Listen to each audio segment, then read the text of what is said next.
My parents were quite a gilded couple in the early 30s, despite the fact that the country, of course, was in the throes of a depression. They had the means to seek enjoyment and distraction where they wanted to. And all the hotels in those days had orchestras, palm chord orchestras we would call them then. Ray Noble, in fact, was at the Rainbow Room, and that's where they headed because they wanted to enjoy themselves. I think it would be an opportunity for the jewels and the furs and the white tie and tails that we've seen in all those pictures. And the evening had a wonderful supper. It had drinks, it had dancing, it had all the things that we like to think it had. But those are not gone. You can still have jewels and furs and drinks. Not so many cigarettes anymore, but you can still have a marvelous time, and it's kind of a retreat from, as much entertainment is, it's a retreat from the daily cares and woes, and it's off to a bit of a fantasy land, which of course is why those great Fred and Ginger movies were such an escape for the people of those days. But they weren't so far away. You could indeed go to a great Art Deco room like the Rainbow Room, plus the songs, plus the orchestras, plus the chance to dress up, furs and jewels, and think you were Fred and think you were Ginger. And that can still happen. I had a rare opportunity all those years when I was working at the Oak Room, because as you know, it was part of the Hotel Algonquin, which itself was kind of the center of theatricality. So many stars stayed there and sought to stay there. Noel Coward, for example, the very first night in America, made a beeline for the Hotel Algonquin. And it was a great treat for me because, as I said, so many stars stayed there, and I felt when I was singing all of the great songs that they knew, and perhaps they had seen the shows the songs were from, I felt a great connection. I was able to use the songs to reach the people, and that really hasn't changed. Modern pop songs have their own rhythm and have their own message, but the classic songs, the songs of the Gershwins, the songs of Irving Berlin, the songs of Dietz and Schwartz, the songs of Cole Porter, singing those songs in that room to those people was very special to me.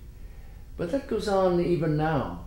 The songbook has a special kind of relevance emotionally to us, even if some of the reference in the comedy songs, for example, that Porter would write are outdated. The wordplay and the heartfelt sentiments that those songs provide, I find, bridges the gap of any year. You can enjoy on the internet performances, hundreds and hundreds and hundreds of performances. But to me, and I remember this from the very first time that I heard a cabaret performer, starting at the top with the renowned Mabel Mercer in the 60s, I felt there was a special energy because I knew, as when you go to a play, I knew that that moment would pass and it would never be repeated again. And there was a frisson, there was a sense that you were there at something very special and very exciting and artful and beautiful. I have said that Western civilization could be summed up in 4 words: Fred Astaire, Cole Porter. These two giants actually formed a supernova when Cole Porter invited Fred Astaire, who had stopped performing with his sister and had yet to begin his run of films with Ginger Rogers, when he invited him to be in his play Gay Divorce. The very high level of creation and creativity that Cole Porter represented, he was one of the peaks of his powers, early peak, And Fred Astaire also, they were kind of the same age. Fred Astaire was a bit younger. If there's one word that describes this supernova of talent, it would be style. Other words come to mind. The timelessness of the songs. I mean, you can watch Fred Astaire dance and he has no time. It's just a classic achievement, what he has. Plus the songs. I mean, how many times have I played Night and Day, which was one of the songs from Gay Divorce, the show where they met, and I always look forward to it. I think it's, in a way, a glamorous song, and a song, of course, which gives us a heartfelt message. No one has ever described obsessive love so beautifully and so stylishly. I've been talking a little bit about the power of being in a small room, like so many cabaret rooms where I've performed, and the energy and experience of hearing a singer in that situation. But also, I must say, to be backed by a band, a hot band, a mellow band, a sweet orchestra, is very exciting. It adds so much dimension to the songs. When I play rather orchestrally, but to hear all of those parts with the band, I mean, it's been done for years. Big bands always had singers. But what I particularly like in my own renditions is that, to me, they're an extension or a realization of the songs that I sing just by myself. I sing with an orchestra, there is a sense of occasion to the performances. It's an opportunity for people to dress up and to dance and to mingle and to have fun, have a bit of glamorous fun, if one can call it that.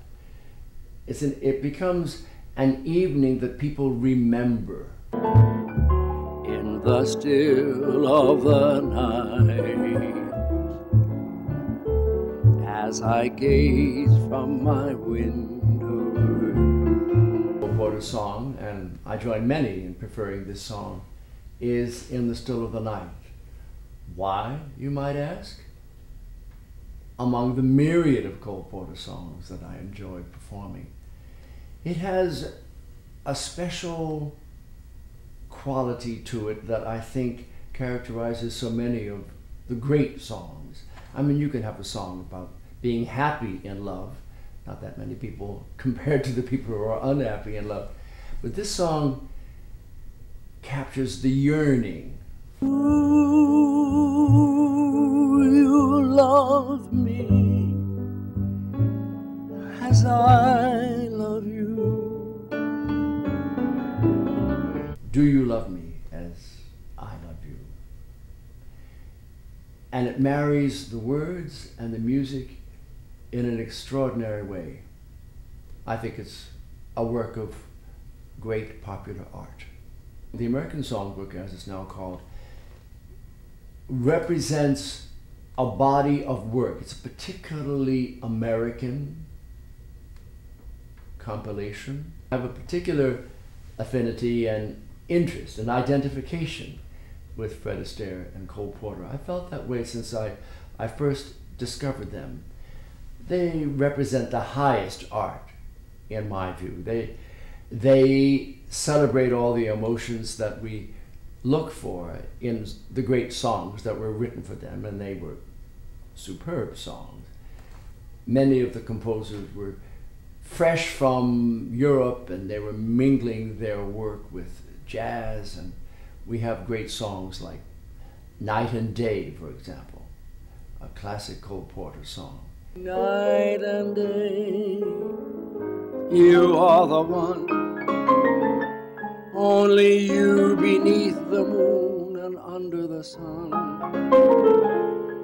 Whether near to me or far, it's no matter, darling, where you are, I think of you night and day.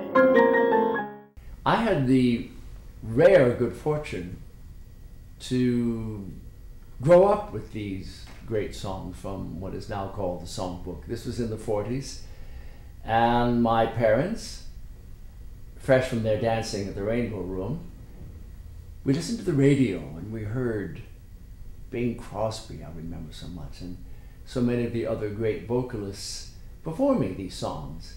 So they got into my DNA. People say that there were more classic songs that became successful written for Fred Astaire than just about anybody else. And when you think of the titles, Cheek to Cheek, Putting on the Ritz, I guess I'll have to change my plan, Night and Day. It's really a catalog of the great American songbook. I've been very lucky in my life to have sung all of these songs, as I said, and I'm continually pleased and excited when I observe the reaction of younger people to these songs.